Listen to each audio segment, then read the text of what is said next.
Continuing the Gospel of Matthew, chapter 22. And Jesus answered and spoke to them again by parable and said, "The kingdom of heaven is like a certain king who arranged a marriage for his son and sent out his servants to call those who were invited to the wedding, and they were not willing to come. Again, he sent out other servants, saying, 'Tell those who are invited, see, I have prepared my dinner, my oxen and fatted cattle are killed, and all things are ready.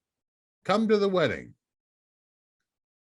But they made light of it and went their ways, one to his own farm, another to his business, and the rest seized his servant, treated them spitefully, and killed them. But when the king heard about it, he was furious, and he sent out his armies, destroyed those murderers, and burned up their city. Then he said to his servants, 'The wedding is ready, but those who were invited were not worthy. Therefore go into the highways, and as many as you find, invite to the wedding.' So those servants went out into the highways and gathered together all whom were found, both bad and good, and the wedding hall was filled with guests. But when the king came to see the guests, he saw a man there who did not have a wedding garment. So he said to him, 'Friend, how did you come in here without a wedding garment?' And he was speechless. Then the king said to the servants, 'Bind him hand and foot, take him away and cast him into outer darkness.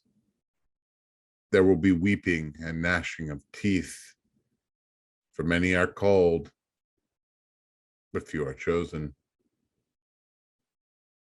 Then the Pharisees went and plotted how they might entangle him in his talk. And they sent to him their disciples with the Herodians, saying, 'Teacher, we know that you are true and teach the way of God in truth, nor do you care about anyone, for you do not regard the person of men. Tell us, therefore, what do you think? Is it lawful to pay taxes to Caesar or not?' But Jesus perceived their wickedness and said, 'Why do you test me, you hypocrites? Show me the tax money.' So they brought him a denarius. And he said to them, 'Whose image and inscription is there?' And they said to him, 'Caesar's.'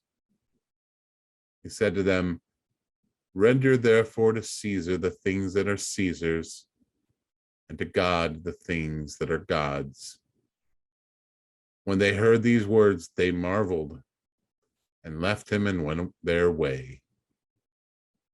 The same day, the Sadducees, who say there is no resurrection, came to him and asked him, saying, 'Teacher, Moses said that if a man dies, having no children, his brother shall marry his wife and raise up offspring for his brother.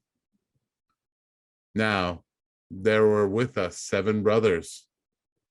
The first died after he had married, and having no offspring, left his wife to his brother.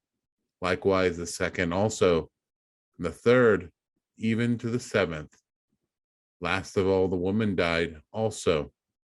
Therefore, in the resurrection, whose wife of the 7 will she be? For they all had her.' Jesus answered and said to them, 'You are mistaken, not knowing the scripture nor the power of God. For in the resurrection they neither marry nor are given in marriage, but are like angels of God in heaven. But concerning the resurrection of the dead, have you not read what is spoken to you by God, saying, I am the God of Abraham, the God of Isaac, God of Jacob?' God is not the God of the dead, but of the living. And when the multitude heard this, they were astonished at his teaching. But when the Pharisees heard that he had silenced the Sadducees, they gathered together. Then one of them, a lawyer, asked him a question, testing him and saying, "Teacher, which is the great commandment of the law? Teacher, which is the great commandment in the law?" Jesus said to him, "You shall love the Lord your God with all your heart, with all your soul, with all your mind. This is the first and great commandment. And the second is like it. You shall love your neighbor as yourself. On these two commandments hang all the law and the prophets." While the Pharisees were gathered together, Jesus asked them, saying, "What do you think about the Christ? Whose son is he?" They said to him, "The son of David." He said to them, "How does David in the Spirit call him Lord, saying, 'The Lord said to my Lord, sit at my right hand till I make your enemies my footstool'? If David then calls him Lord, how is he his son?" And no one was able to answer him a word, nor from that day did anyone dare question him anymore.